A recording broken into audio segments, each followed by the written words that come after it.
Salutations, respected viewers. This is George from Ireland. Here I am in St. Petersburg, and behind me you can see this fabulous equestrian statue of Peter the Great, Peter the First, same person, and it was erected by order of Catherine the Great, who was married to his grandson, if I've got that right.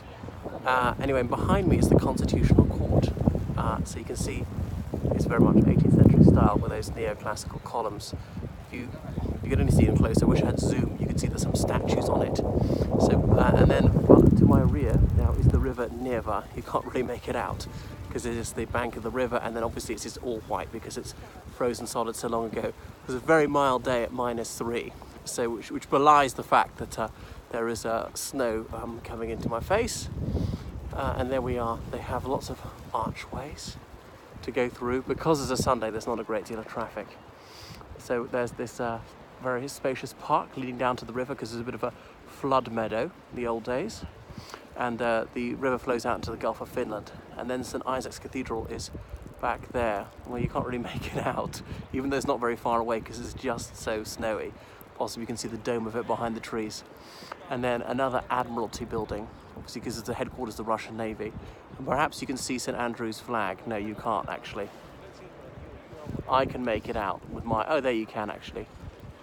Perhaps you can't tell what it is. It's a blue cross, sort of a sky blue cross on a white field. Because remember, St. Andrew, he didn't feel worthy to be crucified in the same manner as Jesus Christ. So that's why he asked to be crucified in an X shape. Then his bones were supposedly brought by St. Regulus to Scotland from Greece. And he was... That's why St. Andrew is the patron saint of Scotland, and his bones are supposedly buried at St. Andrew's in Scotland. But he's also revered here in Russia too. Except their version of the St. Andrew's cross is inverted, as in they have blue on white, not white on blue, because of course North Britain's got white on blue.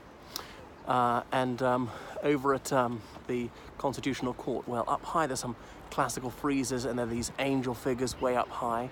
And I also see one of those figures of justice, is it Theocritus? I think so, as in the blindfolded one with the scales of justice and the sword, things like that. Well, that's that. There are many bridges across the river Neva. We're not very far from the Winter Palace, which we'll go and see. So there's some delightful towns just outside St. Petersburg, such as the Peterhof, as in Peterhof, like Peter's Court. Hof being court in German, and that was the summer palace, winter palace here in the city. And there's Tsarskoye Selo, as in the Tsar's village, which is a bit to the east of here, and that's where Nicholas II was spending most of his time up until his overthrow, the February Revolution 1917. I know we call it the February Revolution, but even according to the Julian calendar, it was March when he actually abdicated, 2nd of March 1917. Because remember, there was a Julian calendar used here in Russia until 1918. So the Julian calendar was about 11 days behind the Gregorian calendar. The Gregorian calendar is the international one we have these days, as in 30 days, hath September, blah, blah, blah, all the rest of it. I'm not quite sure how the Julian and Gregorian got out of sync. Maybe they didn't have leap years for the Julian one, which is why they lagged behind. And then we can see some people in an 18th century costume. These fancy dressed people, we can't really make them out, like General Kutuzov or a aristocratic lady, and you can pay to take photos with them. You see a lot of that in Moscow around the most historic sites. All right, so that's enough from St. Petersburg, and I warmly recommend paying a visit to the city, even if it's gelid as it is today.